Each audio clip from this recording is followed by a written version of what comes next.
Doit-on craindre pour l'avenir de l'industrie forestière de la région et les médias locaux sont-ils voués à disparaître? Voilà les questions qu'on s'est posées pour vous.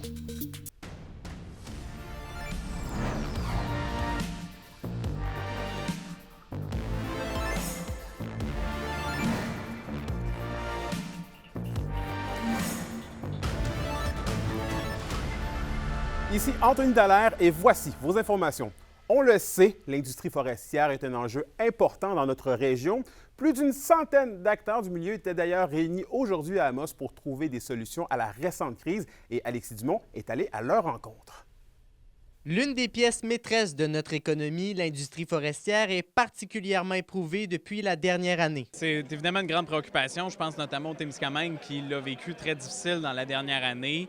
Il y a des gestes à poser. En fait, les perdants, c'est nous autres, notre industrie qui est épuisée. Les acteurs du milieu réunis au congrès annuel de l'Association forestière ont pu échanger pour essayer de trouver des pistes de solutions aux problèmes actuels. On sait qu'il y a des choses qui ne sont pas optimales. Il manque d'efficacité dans le système. Donc, on attend cette modernisation du régime forestier. On l'a demandé, on l'attend avec impatience. Donc, ça, c'est un élément qui peut changer les choses. C'est une forme de prise de conscience qu'on doit en faire plus. C'est ça qu'on essaie de voir dans le message aujourd'hui, c'est que la sylviculture, on doit s'en préoccuper encore plus. Et il y a également la relation qu'entretient le gouvernement fédéral avec les États-Unis en matière de bois qui inquiète, d'autant plus que la future administration républicaine laisse planer la menace de nouvelles taxes. Que ce soit un gouvernement démocrate ou républicain du côté des États-Unis, ils ont posé des barrières et qui ne tient pas compte de la réalité du système québécois. Et ça, c'est très frustrant. Ce qui fait mal actuellement, c'est la taxe américaine où on doit payer une taxe. Cet argent-là est gardé en réserve à la frontière et on espère que dans ce conflit-là, on va pouvoir récupérer l'argent qui a été prélevé en taxes. Quant à la MRC d'Abitibi, elle demande au gouvernement Legault d'instaurer des mesures dans le but d'atténuer les impacts négatifs sur les travailleurs et les entreprises du territoire. Il est urgent d'agir, puis ce que la MRC d'Abitibi demande au gouvernement, c'est 5 grandes actions. Là-dedans, entre autres, là, sans toutes les discuter, là, mais on veut revoir là, les programmes, on veut l'attribution du bois, on veut que ça soit plus simple, on veut pouvoir construire plus en bois, donc avoir des subventions. Rappelons que depuis le début de l'année, 3 usines du Témiscamingue ont dû fermer temporairement leurs portes. Plusieurs personnes se sont également retrouvées sans emploi. Les acteurs du monde de la foresterie espèrent trouver rapidement des solutions pour éviter que la situation s'aggrave. Alexis Dumont, RNC Nouvelles. On se penche maintenant sur l'avenir des médias locaux. Compte tenu de la crise médiatique actuelle, des discussions sont menées aujourd'hui par la Fédération nationale des communications et de la culture à Rouyn-Noranda et se poursuivront partout dans la province. Voici mon entretien avec le vice-président de la FNCC. Parlez-moi de l'importance de la tournée que vous entamez aujourd'hui à Rouyn-Noranda pour la sauvegarde des médias régionaux. Ça part d'une réflexion relativement simple. Depuis plusieurs années, on accumule les décès dans le monde des médias, beaucoup de médias locaux, beaucoup de médias régionaux, de la presse écrite, des radios, des télés. Et il s'est créé littéralement des déserts de l'information, c'est-à-dire il y a des zones au Québec où il n'y a plus aucun média. Est-ce que les médias régionaux peuvent se permettre d'être optimistes dans le contexte actuel? On n'a pas le choix. Bon, c'est sûr que je prêche pour ma paroisse parce que je suis journaliste, mais pour moi, l'information, c'est un moteur important de la vie démocratique, de la vie économique, de la vie sociale, culturelle et sportive dans une communauté.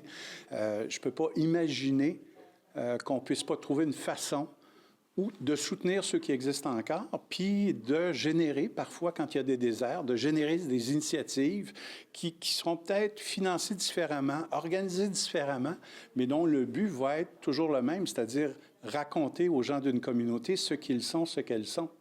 Moi, je suis optimiste dans ce sens-là, c'est-à-dire que je ne peux pas imaginer qu'on se ramasse avec pas de médias. Bon, la tournée s'entame aujourd'hui, donc vous n'avez pas encore nécessairement de réponse, mais avez-vous déjà peut-être des pistes de solutions qu'on pourrait adopter pour sauver les médias régionaux? Nous, on a proposé à la Fédération nationale des communications de la culture l'imposition d'un éco-frais, c'est-à-dire d'une petite taxe qui serait prélevée à l'achat sur les cellulaires et les tablettes, donc les outils électroniques qui permettent maintenant d'avoir accès aux médias. On demande aux municipalités de recommencer, ou en tout cas d'augmenter les placements publicitaires par les avis publics ou autres dans les médias locaux. Évidemment, au gouvernement du Québec, au gouvernement fédéral, de peut-être moins penser à Meta, à Facebook et aux GAFAM, mais un peu plus aux médias locaux pour médias régionaux. Puis après ça, bien, il y a peut-être des modèles d'affaires aussi qui vont émerger, des discussions puis des échanges.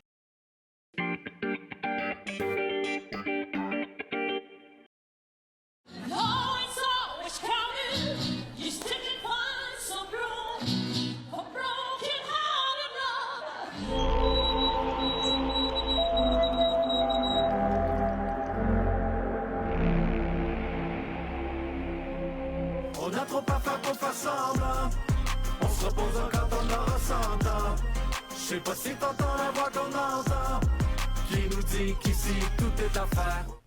Bon, on vient d'entendre quelques artistes qui seront au festival local cette fin de semaine. Je suis avec notre chroniqueuse culturelle, Justine Desrosiers, pour nous en parler. Bon, Justine, je vais sortir mon bon français, là, mais qu'est-ce que ça mange en hiver, ça, le festival local?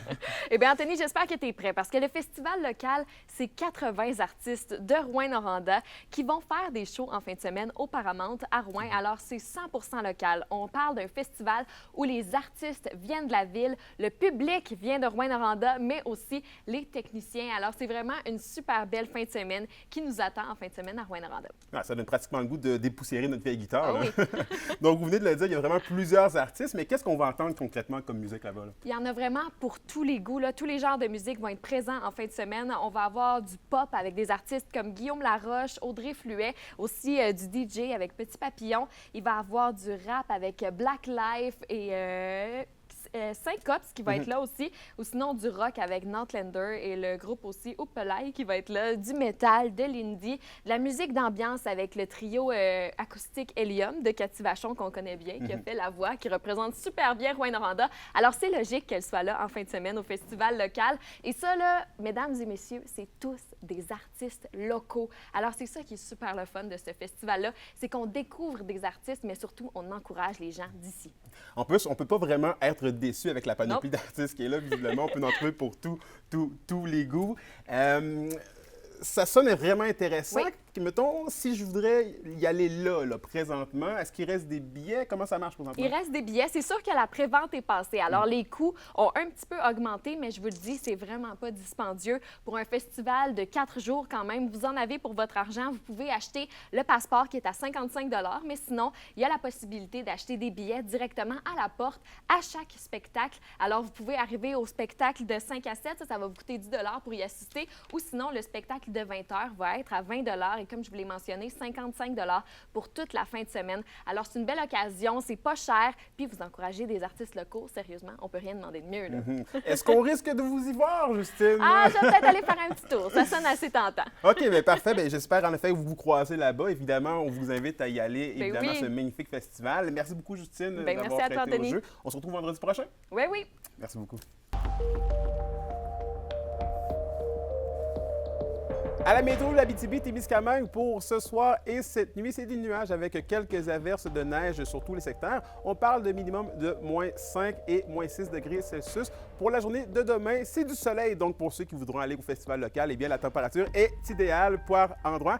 Les maximums oscilleront entre 3 et 4 degrés Celsius. Finalement, on a aperçu pour dimanche, c'est nuageux avec des maximums de 8 degrés Celsius.